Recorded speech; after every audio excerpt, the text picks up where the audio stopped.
In the shadows of history, behind the roaring name of Karl Marx, there stood a man, a quiet storm, a mind sharp as steel, and a heart beating for justice.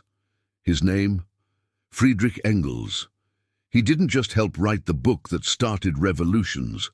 He bankrolled the fire, refined the theory, and turned rage into reason. Today, we uncover the legacy of the man who helped build communism, not from bloodlust, but from a fierce belief in human dignity. Born in 1820 in Barmen, Prussia, modern-day Germany, Friedrich Engels was the son of a wealthy industrialist. He could have lived a life of comfort, of wine, silk, and inheritance. But Engels was never at home in the world of privilege. Even as a young man, he saw something that disturbed him: the broken backs of factory workers, the soot-covered faces of children, and the cruel machinery of profit grinding lives into silence. This son of a capitalist would become one of capitalism's fiercest critics. He would travel to Manchester, the beating heart of England's industrial revolution, and it was there, among the choking smog and crumbling slums, that Engels saw the truth of the system his family helped build. His groundbreaking 1845 book, The Condition of the Working Class in England, was not just a report, it was a scream, a raw, vivid depiction of human suffering under unregulated capitalism.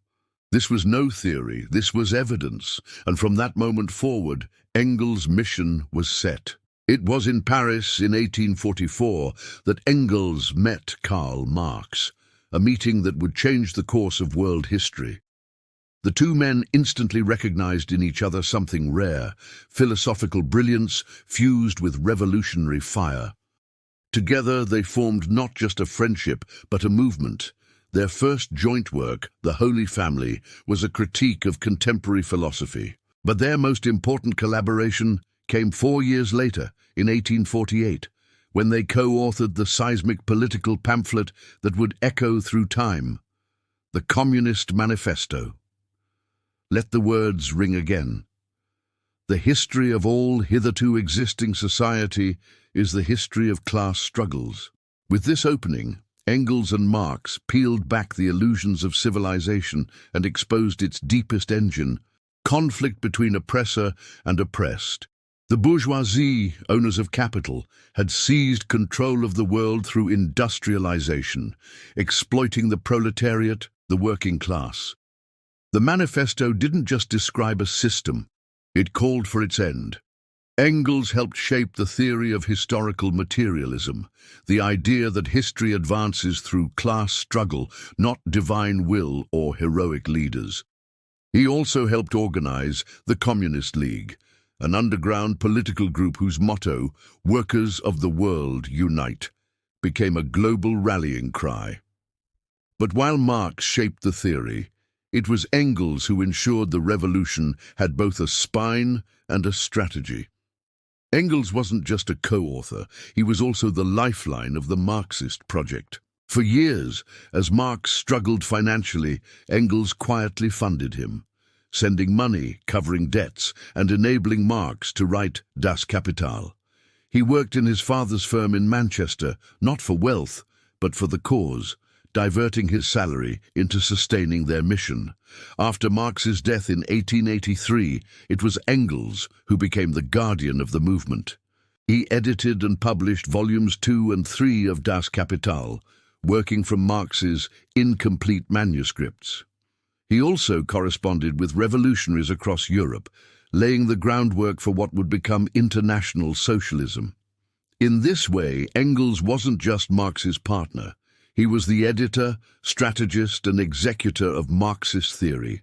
Though often seen as Marx's second, Engels was a profound thinker in his own right. In works like Anti-Düring and Dialectics of Nature, he expanded Marxist thought into new territories: science, philosophy, and political economy. He argued that material conditions, not ideas, shaped the world, changed the economy, and you change society. Engels believed that socialism was not just a dream, but a scientific necessity. He envisioned a world where the state would wither away and free human development would become the measure of progress, not profits, not power. To him, communism was not tyranny, it was the liberation of the working class from wage slavery. Friedrich Engels died in 1895, but his legacy did not. His writings laid the philosophical and political foundation for the 20th century's most transformative and controversial ideologies. Lenin, Mao, Che Guevara, and countless others studied Engels' work as gospel. Yet his name never reached the same mythic level as Marx, but maybe that's how he wanted it. Engels once wrote, "A revolution is the most authoritarian thing there is." He understood that to break old systems, fire must come, but also that revolution must be followed by construction, not chaos. He believed in reason, in education, in the slow, determined rise of a conscious working class. Today, his vision still sparks debates in classrooms, in protests, in books and bulletins across the world. Friedrich Engels didn't seek glory. He sought justice. He was the silent architect behind the revolution that dared to dream of a world without oppression. And whether or not we agree with the path he chose, we must remember the question he burned into history. Who owns your labor? Who owns your life? This is not just the story of Engels. This is the story of power, class, and the eternal struggle for freedom.